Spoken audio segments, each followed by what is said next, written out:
எல்லாருக்கும் வணக்கம். என்னோட பேர் வந்து ராஜஸ்ரீ. நான் வந்து செங்கல்பட்டு டிஸ்ட்ரிக்ட் சேர்ந்தவங்க.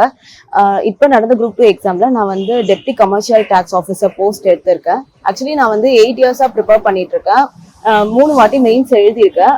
எனக்கு வந்து ரொம்ப சேலஞ்சிங்கா இருந்தது வந்து பேப்பர் கம்ப்ளீஷன் ஒர்க் தான். ஏன்னா நான் மெயின்ஸ்க்கு தான் ரொம்ப கஷ்டப்பட்டேன்.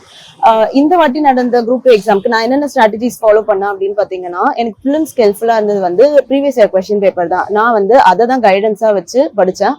அது மட்டும் இல்லாம சிலபஸை கம்ப்ளீட் பண்றதை தான் நான் ப்ரியாரிட்டியா எடுத்து வச்சு முதல்ல கவர் பண்ணேன். நெக்ஸ்ட் வந்து ஆக்சுவலா ஃபிலிம்ஸ்க்கு இந்த ஸ்ட்ராட்டஜி ஃபாலோ பண்ணேன்.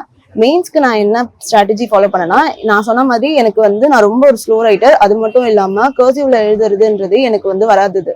அதனால நான் பேப்பர் கம்ப்ளீஷன்ல எப்பவுமே வந்து எனக்கு அது ஒரு சேலஞ்சிங்கான டாஸ்கா இருந்துச்சு. நான் என்ன பண்ணேன்னா, இந்த வாட்டி பிலிம்ஸ்ல இருந்தே வந்து மெயின்ஸ்க்கு ப்ரிப்பேர் பண்ணணும் அப்படின்றதுக்காக அப்போதுல இருந்தே வந்து மெயின்ஸ்க்கு ஒர்க் பண்ண ஆரம்பிச்சிட்டேன். ஒவ்வொரு வாட்டியும் டைம் செட் பண்ணி ஒவ்வொரு கொஸ்டினுக்கும் டைமை வயலேட் பண்ணாம நான் வந்து அந்த பேப்பரை கம்ப்ளீட் பண்ண முடிப்பேன். அது மட்டும் இல்லாம எனக்கு வந்து இதுக்காக நான் வந்து என்ன பண்ணேன்னா, சங்கர்ல தான் டெஸ்ட் பேட்ச் போட்டிருந்தேன்.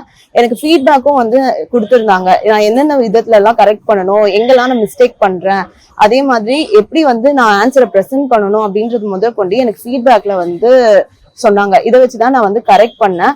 இது மூலியமா என்னால வந்து பேப்பர் வந்து சீக்கிரமாவே முடிஞ்சது. இந்த வாட்டி பேப்பர் கம்ப்ளீஷன் பண்ணதும் எனக்கு சாட்டிஸ்பாக்சனா இருந்தது. ஆன்சர் கொடுத்ததும் எனக்கு சாட்டிஸ்பாக்சனா இருந்துச்சு. இது மட்டும் இல்லாம நான் எனக்கு இந்த மாதிரியான ஃபேக்கல்டிஸ்க்கு தேங்க்ஸ் பண்றேன். அதுக்கப்புறம் என்னோட பேரண்ட்ஸ் 8 இயர்ஸா வந்து எனக்கு சப்போர்ட் பண்ணாங்க. அதனால அவங்களுக்கு நான் ரொம்பவே தேங்க் பண்ணிக்கிறேன். ஏன்னா ரொம்ப சப்போர்ட்டிவா இருந்தாங்க. அது மட்டும் இல்லாம நான் கேட்கும் போதெல்லாம் எனக்கு ஹெல்ப் பண்ணாங்க. எனக்கு விட்டு போறதுக்கான நிறைய சான்சஸ் இருந்தும் போதும் அவங்க வந்து என் கூட இருந்து எப்பவுமே வந்து சப்போர்ட் பண்ணிட்டே இருந்தாங்க. அது மட்டும் இல்லாம எனக்கு அதுக்கப்புறம் மேரேஜும் ஆச்சு. என்னோட இன்லாஸ்மே வந்து எனக்கு சப்போர்ட்டிவா இருந்தாங்க. நான் என்ன சொல்ல வரேன்னா, இந்த ஃபீல்ட்ல வந்து கன்சிஸ்டன்சின்றது ரொம்ப ரொம்ப முக்கியமான விஷயம். நம்ம வந்து நம்மளுக்கு விட்டு போறதுக்கு நிறைய சான்சஸ் வரும். இருந்தாலும் நம்ம எதுக்காக ஸ்டார்ட் பண்ணுவோம், நம்ம கோலை வந்து நம்ம அச்சீவ் பண்ற வரைக்கும் அதை ட்ரை பண்ணுவோம் அப்படின்றதுக்காண்டி தான் நான் ட்ரை பண்ணேன். ஓகே, அதாச்சும் நிறைய பேர் வந்து என்ன நினைப்பீங்க அப்படின்னா வந்து மேரேஜ் ஆனதுக்கு அப்புறம் படிக்க முடியாது அப்படின்னு சொல்லிட்டு எல்லாம் நினைப்பீங்க. அப்படிலாம் கிடையாது.